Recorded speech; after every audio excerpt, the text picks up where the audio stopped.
ৰাভা হাছং এলেকাত বসবাস কৰা প্ৰতিটো জাতি জনগোষ্ঠীৰ পৰম্পৰাগত কৃষ্টি সংস্কৃতিৰ বিকাশ আৰু প্ৰগতিৰ মূল লক্ষ্যৰে ৰাভা হাছং স্বায়ত্তশাসিত পৰিষদৰ উদ্যোগত গোৱালপাৰা জিলাৰ মাকৰিস্থিত ঐতিহ্যমণ্ডিত ৰেন্দুপেন্দু পাহাৰৰ সমতল ভূমি বাকৰিত যোৱা 7 তাৰিখৰ পৰা 3 দিনীয়া বৰ্ণিল কাৰ্যসূচীৰে আৰম্ভ হৈছে ৰাভা হাছং সাংস্কৃতিক সমাৰোহ 2024।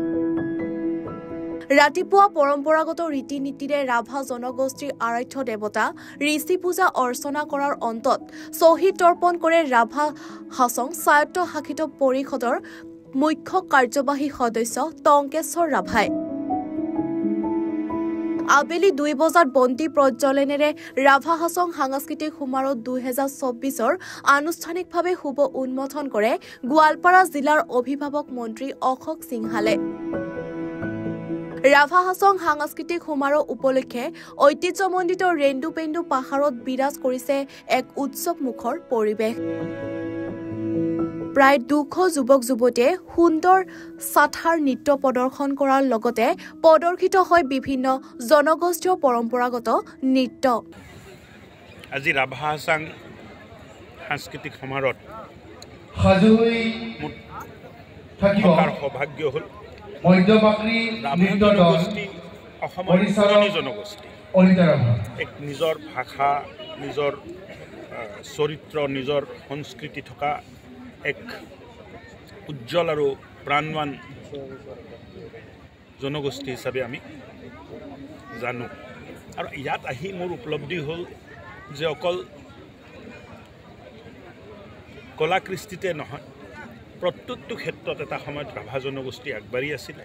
এই গৌৰৱটো আকৌ কেনেকৈ ঘূৰাই আনিব পাৰি তাৰ বাবে চৰকাৰেও কষ্ট কৰিব আৰু টংকেশ্বৰ ৰাভাৰ নেতৃত্বত মই ভাবোঁ যে অহা দিনবোৰত সমাজৰ সকলোকে লগত লৈ জ্যেষ্ঠসকলক যুৱসকলক লগত লৈ এক প্ৰাণৱান জনগোষ্ঠী হিচাপে ৰাভা জনগোষ্ঠীক আমি আগবঢ়াই আনিব পাৰিলে আমি ভাবোঁ যে চৰকাৰে যিটো উদ্দেশ্য লৈছে যে ইণ্ডিজিনিয়াছ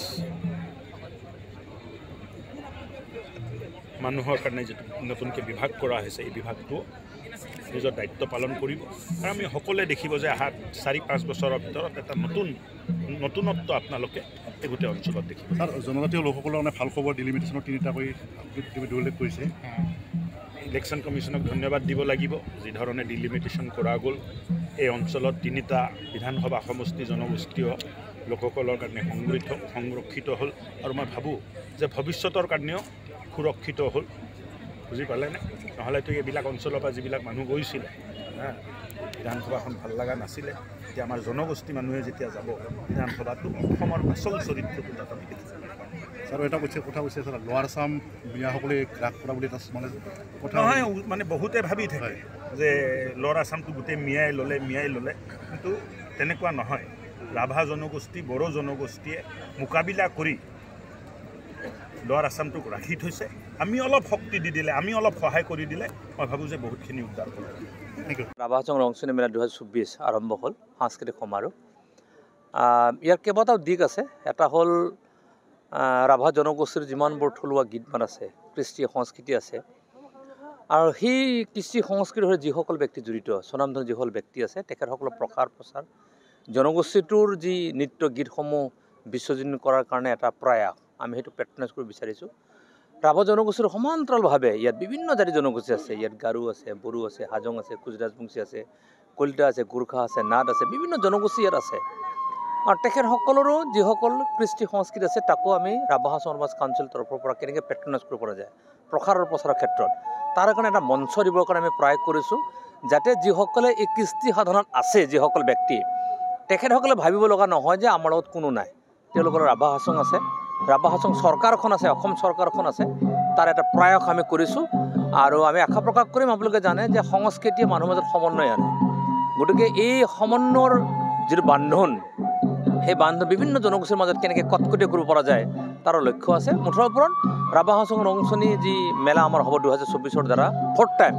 গতিকে এনেধৰণে মানে প্ৰসাৰ কৰা হ'ব আৰু গোটেই জনগোষ্ঠীটোৰ কৃষ্টি সংস্কৃতিৰ দ্বাৰা বিশ্ববাসীক আমি কেনেদৰে শান্তিৰে আছোঁ, কিমান আমাৰ সংস্কৃতি উজ্জ্বল, কিমান আমি আত্মস্বাভিমানী আমি এটা জাতি হয় সেইটো প্ৰতিপন্ন কৰিবৰ কাৰণে বিভিন্ন জাতি জনগোষ্ঠীসমূহৰ কালচাৰটোক আমি ৰাভা হাছং নলেজ কাউন্সিলে পেট্ৰনাইজ কৰিম আৰু তাৰ ফচলটো হৈছে সাংস্কৃতিক সমাৰোহ। দুধনৈৰ পৰা নৱজিৎ ৰাভাৰ প্ৰতিবেদন, এনিভাৰত 24।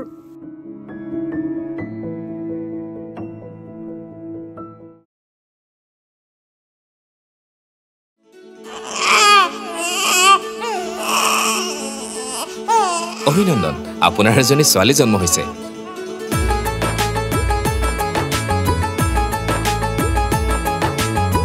লাহি পাহি এজনী পৰি